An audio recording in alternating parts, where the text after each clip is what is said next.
मंगलाचरण. कुंतीनं देवाजवळ विपत्ती मागितली. देवही म्हणाला तथास्तु. त्या देवदत्त दानानं विश्व भावसमृद्ध झालं आहे.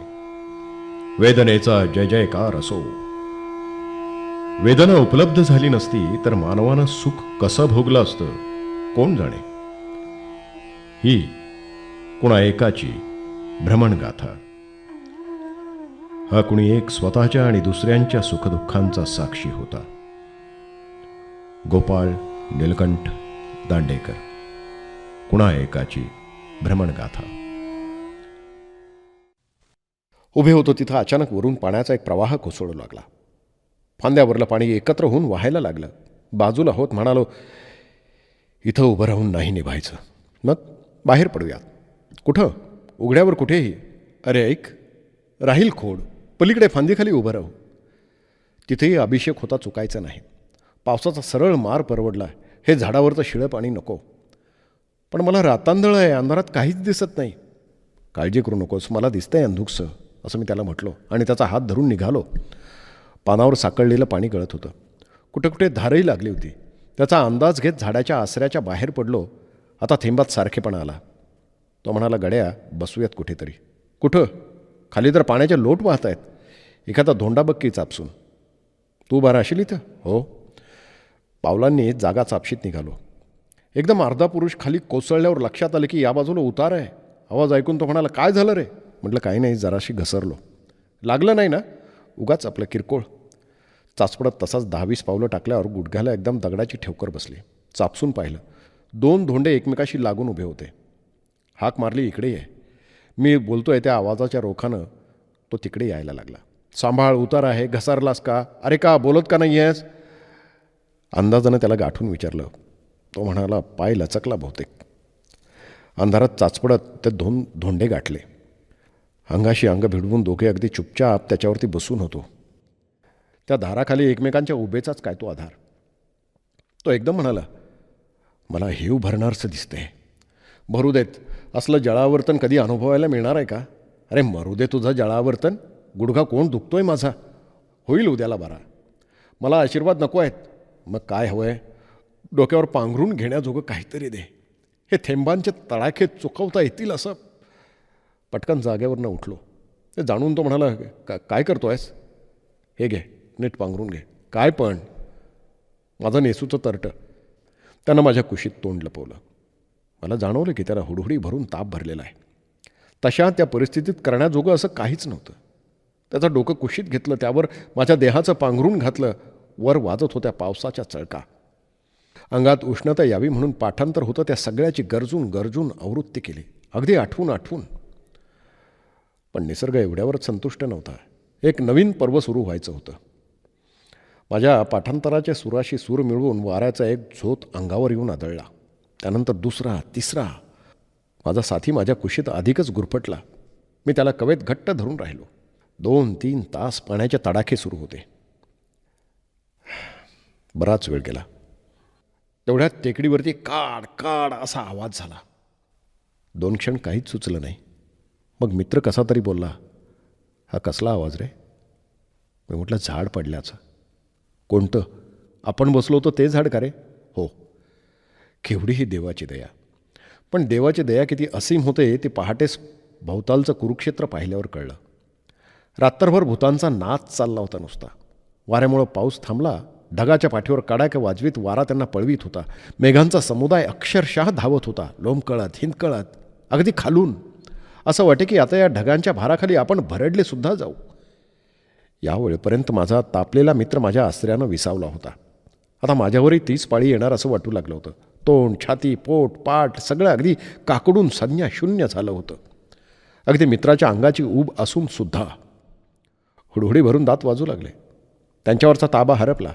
सगळं अंग थरथरायला लागलं. जणू हे शरीर माझं नव्हेच, मी केवळ त्याचा साक्षी आहे, निरुपाय झालेला. शरीरावर अधिकार आहे तो कुणाचा तरी, जो ही सगळी मजा करतो आहे बाजूला उभं राहून. जणू मला त्याचं अस्तित्व जाणवलं. हे नेमकं आठवत नाही, पण मी त्याला बहुधा विचारलं असावं, का रे बाबा? तो केवळ हसला असावा की वाऱ्याचा झोत वाजला कोण जाणे. पुन्हा म्हटलं, अरे असे हाल का करतोयस? मित्र तापाच्या तंद्रेत होता. सावध होऊन बोलला, मला काही म्हणालास?" म्हटलं, "नाही." "मग कुणाशी बोललास?" "कुणाशी नाही." "वाचतंय काय?" "माझे दात." "का रे? हुडहुडी तापाची की काय?" तसा संज्ञाशून्य अवस्थेत तो उठला आणि त्यानं मला मिठी मारली घट्ट. रात्र कशीबशी संपली. पहाटेस वारा थांबला, पण आम्ही दोघंही हालचाल करण्याच्या पलीकडे जाऊन पोचलो होतो. हळूहळू तांबडं फुटलं. आकाश बहुधा निवळलं.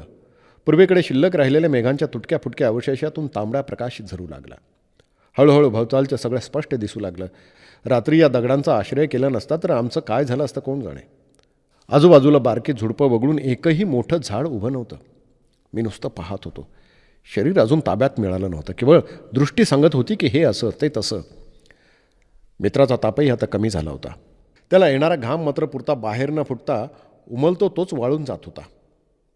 जसा जसा प्रकाश वाढू लागला तसा तसा माझ्या शरीरावरचा ताबा मला मिळू लागला. हे हात, हे पाय मी आता इच्छेप्रमाणे त्यांना वळवू शकत होतो. उभा राहिलो आणि उड्या मारू लागलो. श्रांत मित्रानं विचारलं, "हे काय?" म्हटलं, "जरा मोटार गरम करतोय, रात्री पार काकडली होती." मग तोही उठून उभा राहिला. माझं तरटं माझ्याकडे देत म्हणाला, "हे ऋण मी आयुष्यभर विसरणार नाही." इकडे तिकडे पाहत तो म्हणाला, "आपण जिवंत आहोत का अजून?" "अरे हे काय? काय झालं? रात्री आपण किती चाललो असू? 5-1 मैल?" "डोंबलं तुझं. मैलभरसुद्धा चाललो नाही, तेही भलत्या दिशेनं. पाहिलं तर खरंच 2 हाकावर मोटारीतून उतरलो होतो ते गाव दिसत होतं." "भैया." व्रज वर येऊन हाक मारत होता. "काय रे, चालायचं नाही का?" "कुठं?" "बनचारीजींच्या बागेत. आम्ही सगळे तयार झालो आहोत."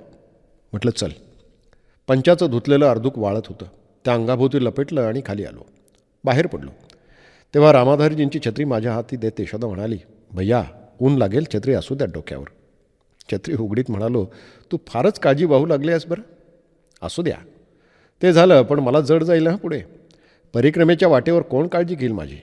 तिथं मग सारखी तुझी आठवण होत राहील." "तुम्ही तर माझं काहीच ऐकत नाही आहात." "काय?" "इथे राहायचं." घाईघाईनं सुटकी वाजून म्हणालो, "यशोदे, असं का करत नाहीस?" "कसं? तूही काय येत नाहीस परिक्रमेला?" "बाई ग, आणि तुमच्यासारखे आजारी पडले तर?" "मी करेल की तुझी शुश्रूषा." "कराल? तू बघच आजारी पडून." "छे ग बाई, तुमचा भरवसा नाही." "का ग? घर सोडून पळाले तसे मलाही सोडून पळाल. म्हणाल बरं निमित्त सापडलं हिला सोडून जायला." मुलं गदागदा हसली. मीही हसू आवरू शकलो नाही. हसली नाही ती यशोदा. वाटेनं मळ्याच्या कडेला कोणा शेतकऱ्यानं तांबडी आणि पांढरी कण्हेर लावली होती. ती खूप फुलली होती. फुलं काढण्यापुरता उद्योग कोणाकडूनही होत नसल्यानं सगळी फुलं झाडावरच वाळून जात होती. त्या वाळलेल्या पुंचक्यातच नव्या कळ्या धुमारत होत्या. कण्हेरालाही एक प्रकारचा मंद सुगंध असतो. वाऱ्याबरोबर चहू दिशांना दरवळलेल्या त्या सुगंधानं मोठं बरं वाटलं. पण त्याचबरोबर लक्षात आलं की या गारव्याला सापकिरडही असायची. म्हणालो, "यशोदे, जरा लवकरच परतायला हवं बरं का." "का हो?" "नाही, या गारव्याला लोभावून सापकिरडं हिंडत असायची." एकदम विमनस्क होऊन यशोदा हळूच म्हणाली, "मी तर वाट बघते एखादा जनावर चावण्याची. कंटाळा आला आहे." हे यशोदेचं आणखी एक रूप. माणसाच्या दृश्य स्वरूपाच्या आड किती रूपं दडलेली असतात नाही. अकल्पनीय, अतर्क्य, उमगतच नाहीत. पण उमगत नसण्यात क्षेम आहे. एरवी पळभर काही तग धरवली नसते. पण ही का कंटाळी आहे? विचारावं तरी पंचायत, न विचारावं तरी. न विचारणंच अधिक इष्ट आहे झालं. बनचारीजींचा बोराचा बाग सुमारे 1/2 मैल. जवळ गेल्यावर लक्षात आलं की बोरांचा बार उलटून गेला आहे. सगळी बनारसी बोरांची झाडं. चौकशी केल्यावर कळलं की कुणा उदासी महात्म्यानं तपश्चर्येसाठी म्हणून हे बद्रिकाबन तयार केलं आहे. तपश्चर्या करता स्थान, पण तिथेही वादावादी, मारामाऱ्या, कोर्ट कचेऱ्या. वनाची रोपणी करताना त्या उदासी महात्म्याचे गुरुबंधू त्यांच्या मदतीला आला. पण तो हक्क सांगायला लागला. उदासी महात्म्यानं त्याचा हक्क नाकारला. मग त्यानं उदासीच्या डोक्यात चिमटा घातला. द्रव्य आणि दारा हीच काही भांडणाची कारणं नव्हेत. तपश्चर्या हेही मारठोकीचं कारण होऊ शकतं तर. मग फिर्याद, खालचं कोर्ट, हायकोर्ट. शेवटी त्या गुरुबंधूला 7 वर्षे जेलमध्ये जागा मिळाली. तिथं त्यानं निवांत तपश्चर्या केली असेल. वनात शिरताना विचारलं, "बनचारीची कुठं राहत?" यशोदा म्हणाली, 2 बोरींच्या दुबळ्यात मंच बांधून. "आज चला की भैया." वनात शिरलो. काही बकऱ्या आत चरत होत्या. 2-4 पोरं खांद्यावर काठ्या टाकून उभी होती. बोरीच्या फांद्या तोडून चौकडे काटेच काटे केले होते, बहुधा मेंढक्यांनी. एकदम उभा राहून अभिनय करत म्हणालो, "भो उपवनरक्षक दुष्यंत कुत्र गतोसी." हलिक पुत्रांनी उपवनाची नासाडी केली आहे. तुझ्या राज्यात हे व्हावं ना? माझा तो अभिनय पाहून यशोदा ही नाटकी आवाजात म्हणाली, हे तापस, आक्रोश का करता? महाराज दुष्यंत अनुपस्थित आहेत. कृतक कोरपरा म्हणालो, काय म्हणून? कण्वकन्या शकुंतला अनुपस्थित आहे म्हणून. आम्ही सगळेच हसू लागलो. तो पुढे गेलेला सुकलाल ओरडला, भैया तो पहा वनचारीजींचा मंच. जाऊन बघितलं तर खरंच बोरींची 2 झाडं एकमेकांना खिटून उभी होती. त्यांच्या फांद्या एकीत एक मिसळून गेल्या होत्या. त्या फांद्यांच्या आश्रयानं वनचारीजींनी आपला मंच बांधला होता. आता मंच उद्ध्वस्त झाला होता, मात्र त्यांची बैठक म्हणून त्यांनी जी लाकडं तिथं गुंतवली होती ती अजून तग धरून होती. वर चढण्यासाठी त्यांनी 2 झाडांना जे खाचे पाडले होते तेही अजून कायम होते. त्यावर पाय देत मी आणि मुलं वर चढून गेलो. वर गेल्यावर म्हटलं, यशोदे ये ना वरती. ती म्हणाली, का ग? वर आले तर तपश्चर्या करायची दुर्बुद्धी व्हायची.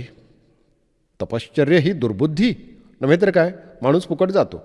उदाहरण सांग बघू एखादं. तोंडावर पदर घेत यशोदा ऐकू येईल न येईल असं बोलली, समोरच तर आहे माझ्या. काय? मोठ्यानं बोल की. नाही म्हटलं मला माहीत नाही. सुखलाल हसत म्हणाला, नाही हां, मी ऐकलं आहे दीदी. त्यावर लटकं रागावत यशोदेनं त्याला दटावलं. काय काय म्हणाले रे? सांगू? सांग की.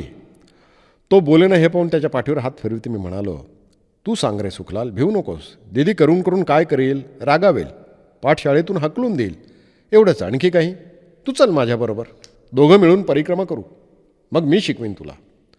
सुखलाल पुन्हा यशोदेकडे पाहत म्हणाला, सांगू दीदी? सांग ना. भैया दीदी म्हणाली, उदाहरण माझ्या समोरच आहे. यशोदा आग्रहानं म्हणाली, हो जसं म्हटलंय, खोटं आहे की काय? मी म्हटलं, प्रमाण असल्याशिवाय आरोप? आहेत की प्रमाण, नुसती आहेत म्हणून भागेल वाटतं.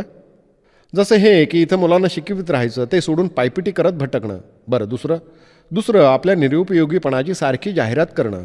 हसून म्हणालो, ऐक यशोदे, जड भरताचीही लोक अशीच निंदा करीत. बेकाम माणूस, कवडी किमतीचा, खायला काळ, धरणीला भार. पण रत्नाचं मोल कळायला उशीर लागतो. कबीरानं म्हटलं आहे, हिरा मुखसे ना कहे मेरा लाख रुपया मोल. चांगली छान आत्मस्तुती चालली आहे. छे ही स्तुती माझी नव्हे, जड भरताची आहे.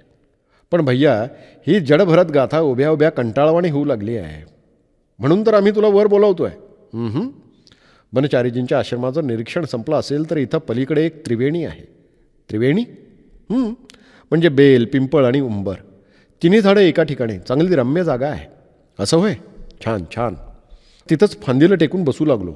ते पाहून यशोदा म्हणाली, तुम्ही तर तपश्चर्येचंच अवसान आणलं आहे. यशोदे तुम्ही व्हा पुढं. खरंच थोडा वेळ बसायचा मोह होतो आहे. पण त्रिवेणी सापडेल ना, की वाट चुकाल? न सापडली सहज तर पुन्हा एक नर्मदा परिक्रमा करीन.